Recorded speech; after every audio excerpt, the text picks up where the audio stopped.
सय थुङ्गा फुलका हामी एउटै माला नेपाली, सार्वभौम भई फैलिएका मेची महाकाली।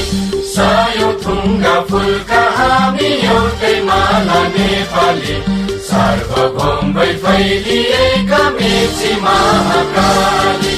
प्रकृतिका कोटि कोटि सम्पदाको आचल, वीरहरूका रगतले स्वतन्त्र अटल। ज्ञान भूमि शान्ति भूमि तराई पहाड हिमाल, अखण्ड यो प्यारो हाम्रो मातृभूमि नेपाल। बहु जाति भाषा धर्म संस्कृति छन् विशाल, अग्रगामी